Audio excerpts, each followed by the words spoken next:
Hi friends.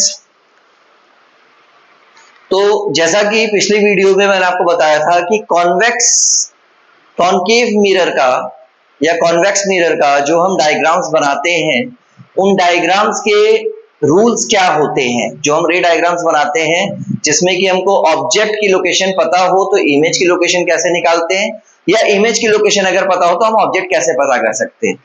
तो ये मैंने आपको पिछले वीडियोस में बताया था, और मैंने कॉनकेव मिरर के कुछ डायग्राम्स भी आपको बना के बताए थे। आज मैं आपको बताने वाला हूं कॉन्वेक्स मिरर के पोजीशंस की, कॉन्वेक्स मिरर की पोजीशंस क्या क्या होनी चाहिए वहां पर ऑब्जेक्ट की, प्लस उसकी इमेजेस कहां बनती हैं, कैसी बनती हैं, और उनका साइज क्या होता है। तो अब जैसे अगर मैं बात करूं कॉन्वेक्स मिरर की, तो कॉन्वेक्स मिरर में क्या होता है, just opposite to the concave. तो कॉन्वेक्स मिरर में अगर हम ये बात करते हैं कि ये एक स्फेरिकल मिरर है, तो इस स्फेरिकल मिरर पे अगर हम इस साइड को पॉलिश कर देते हैं, तो अगर हम इस साइड को पॉलिश कर देते हैं तो ये वाला जो पोर्शन है, this portion is the reflecting surface, और ये रिफ्लेक्टिंग और स्फेरिकल मिरर है, स्फेरिकल मिरर का ये रिफ्लेक्टिंग सरफेस अगर होता है तो इसको हम बोलते हैं कॉन्वेक्स मिरर। अब कॉन्वेक्स मिरर में क्या है, कॉन्वेक्स मिरर का जो दूसरा नाम है that is the diverging mirror. Diverging mirror इसको इसलिए बोलते हैं क्योंकि ये कोई भी रेज आफ्टर रिफ्लेक्शन किसी अलग डायरेक्शंस में जाती हैं। कॉनकेव में आफ्टर रिफ्लेक्शन वो फोकस पे मीट करती थी, एक कन्वर्जिंग मिरर था वो, बट यहां पर जो आपका है ये है आपका डाइवर्जिंग मिरर, ये आपकी रेस को डेविएट करता है।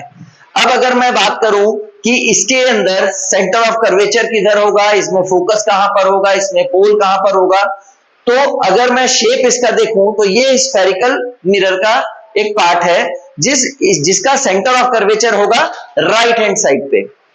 ठीक है, तो इसका centre of curvature behind the mirror चला जाएगा, इसका फोकस आपका जो है वो भी बिहाइंड द मिरर चला जाएगा। तो जैसा कि पुराने नॉर्म्स आपको पता हैं, तो उसके अंदर अगर मैं बात करूं तो ये हम एक ड्रॉ करते हैं, this is the principal axis, and ये प्रिंसिपल एक्सिस जिस पॉइंट पे जाके मिलता है that point is known as pole. तो ये हो गया pole of this mirror. Pole को आपको मैंने बताया था कि pole is again centre of a reflecting surface या सेंटर ऑफ अ मिरर।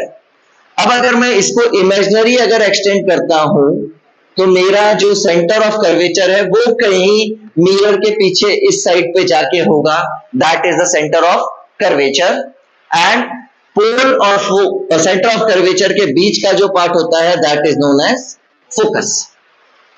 ठीक है, तो ये focal length, centre of curvature, ये सब मैंने अपने पुराने वीडियोस में वैसे दिया हुआ है, आपको बताया हुआ है। अब इस मिरर को हम डाइवर्जिंग क्यों बोलते हैं, क्योंकि अगर कोई भी ray of light parallel to principal axis अगर इस पे टकराती है, ठीक है, तो एज पर द रूल्स उन लाइंस को आफ्टर रिफ्लेक्शन फोकस को कट करना है। बट यहां पर क्या है, क्योंकि फोकस हो गया बिहाइंड द मिरर, तो ये फोकस को, इमेजिनरी फोकस को ये कट करेंगे। तो ये लाइन इमेजिनरी आएगी एंड ये फोकस को कट करेगी। बट रिफ्लेक्टिंग अगर मैं बात करूं तो ये यहां से इस पोजीशन पे वापस रिफ्लेक्ट हो जाएगी। तो इसलिए अब जैसे ये दूसरी रे मेरी आई, ये दूसरी रे भी इमेजिनरी जाके ये फोकस को कट करेगी, बट प्रैक्टिकली अगर मैं बोलूं तो ये भी डिफ्लेक्ट हो जाएगी। इसलिए इसको हम बोलते हैं डाइवर्जिंग मिरर, क्योंकि ये रेस को जो है डाइवर्स कर देता है, कन्वर्ट नहीं करता है। इस मिरर की अगर खास बात बताएं तो इस मिरर में ये चीज है कि ये मिरर हमेशा आपकी डिमिनिश्ड इमेज बनाता है, हमेशा इमेज जो है वो छोटी बनाता है। और दूसरा, इसमें जो भी इमेजेस बनती हैं वो वर्चुअल बनती हैं एंड इरेक्ट बनती हैं। तो वर्चुअल और इरेक्ट का प्रोविजन क्या होता है, वर्चुअल एंड इरेक्ट इमेज हमेशा बिहाइंड द मिरर फॉर्म होती हैं। ठीक है, अब इसमें दो पोजीशंस हैं, जैसे आपके कॉनकेव मिरर में मैंने बताया कि कॉनकेव मिरर में आपके 6 पोजीशंस होती हैं, जहां पर आप अलग अलग पोजीशंस पे अपने ऑब्जेक्ट को जब आप रखते हो तो उसकी इमेज फॉर्म होती है, जिसमें कि मैक्सिमम इमेजेस आपकी रियल और इन्वर्टेड होती हैं, कुछ इमेज आपकी वर्चुअल, एक इमेज आपकी जो है, एक पोजीशन ऐसा है जहां पर आपकी इमेज वर्चुअल बनेगी। बट यहां पर किसी भी केस में अगर मैं लूंगा तो इन एवरी केस मेरी जो इमेज बनेगी वो हमेशा ही वर्चुअल एंड इरेक्ट बनेगी एंड डिमिनिश्ड बनेगी। तो इसके सिर्फ और सिर्फ दो ही पोजीशन है, क्योंकि सेंटर ऑफ कर्वेचर और फोकस ये दोनों वर्चुअली चला गया, तो इसके सिर्फ और सिर्फ दो ही प्लेस है जहां पर आप ऑब्जेक्ट को फिक्स कर सकते हो। पहला क्या है? पहला है आपका ऑब्जेक्ट आपका इंफिनिटी पे है, आपको नहीं पता कि ऑब्जेक्ट की पोजीशन क्या है। मैं कहता हूं ऑब्जेक्ट है मेरा इंफिनिटी पे, तो इंफिनिटी पे अगर मेरा कोई ऑब्जेक्ट है तो वहां से दो पैरेलल रेज आएंगी।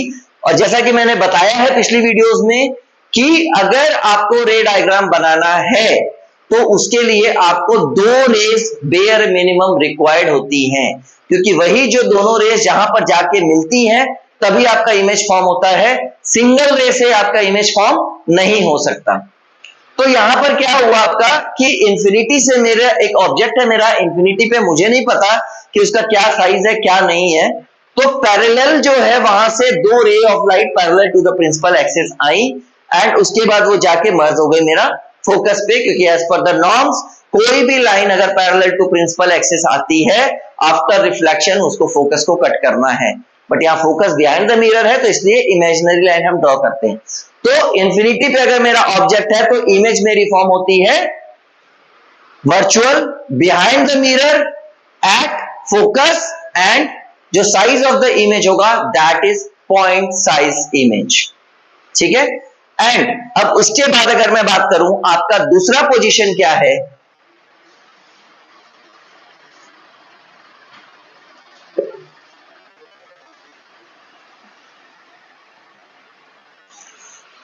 तो जो आपका दूसरा पोजीशन ऑफ द ऑब्जेक्ट होगा इस मिरर पे, वो पोजीशन क्या होगा आपका? वो पोजीशन होगा कि आप इंफिनिटी और पोल इनके बीच में ऑब्जेक्ट को कहीं पर भी रख दो।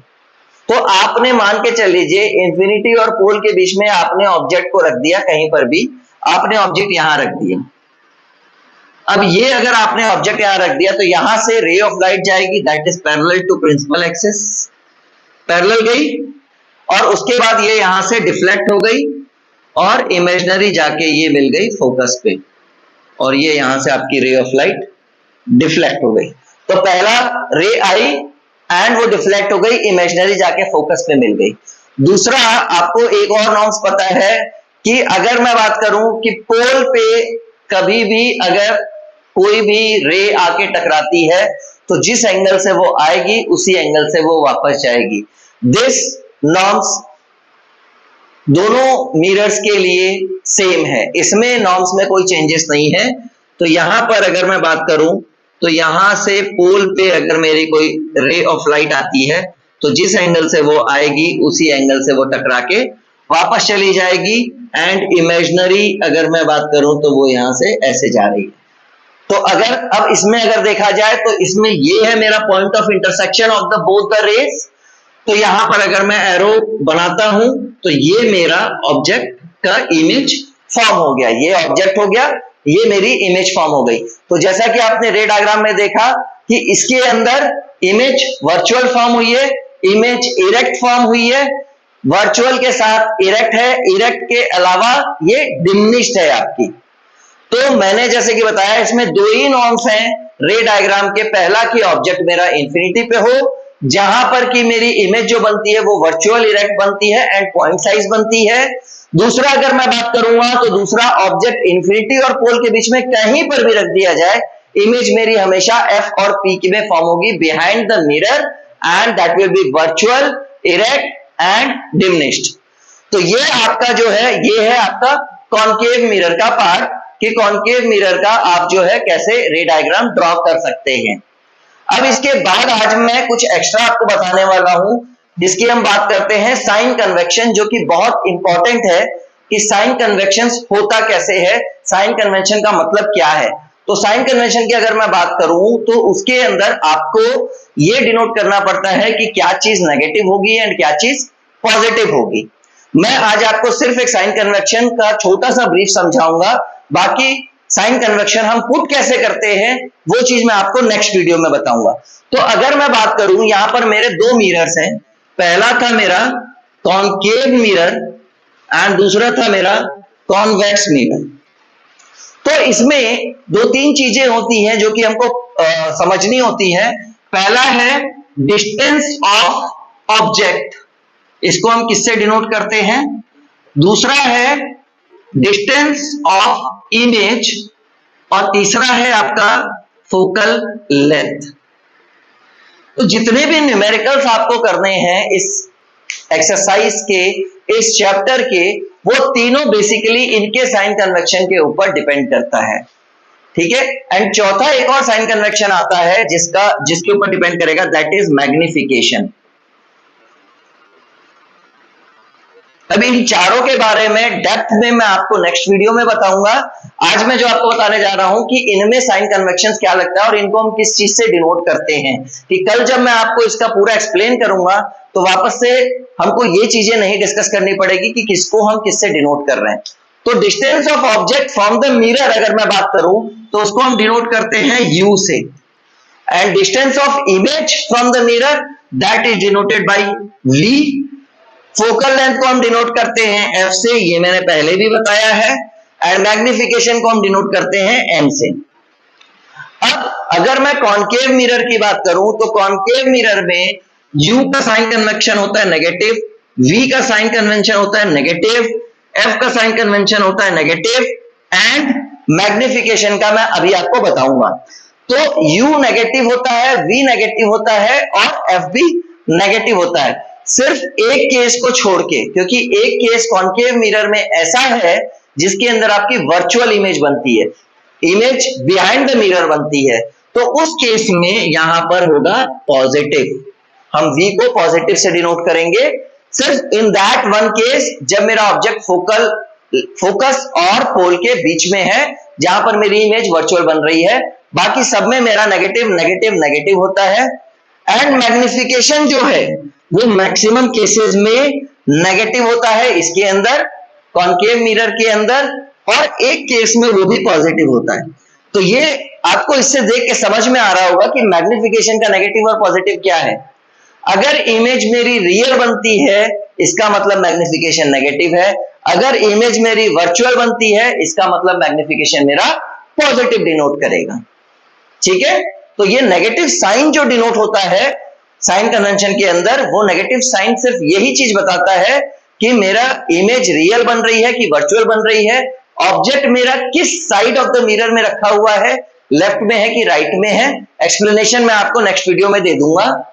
अगर मैं उसी तरीके से कॉन्वेक्स की बात करूं तो कॉन्वेक्स के अंदर सिर्फ मेरा u जो है वो नेगेटिव होता है, बाकी v भी पॉजिटिव है, f भी पॉजिटिव है, एंड मैग्निफिकेशन भी पॉजिटिव है। मैग्निफिकेशन इसलिए पॉजिटिव क्योंकि इसके सारे केसेस के अंदर आपकी जो इमेज बनती है वो इमेज वर्चुअल एंड इरेक्ट बनती है, और ये दोनों पॉजिटिव इसलिए है अगेन कि इसके अंदर सारी इमेज वर्चुअल एंड इरेक्ट बनती है। एंड फोकस इसलिए पॉजिटिव है क्योंकि जो आपका फोकस है वो आपका बिहाइंड द मिरर बनता है, that is the right side of the mirror. तो ये बेसिक चीजें हैं आपकी जो कि आप याद कर सकते हो, जो कि आपके न्यूमेरिकल्स को सॉल्व करने में काफी हेल्पफुल रहेंगे।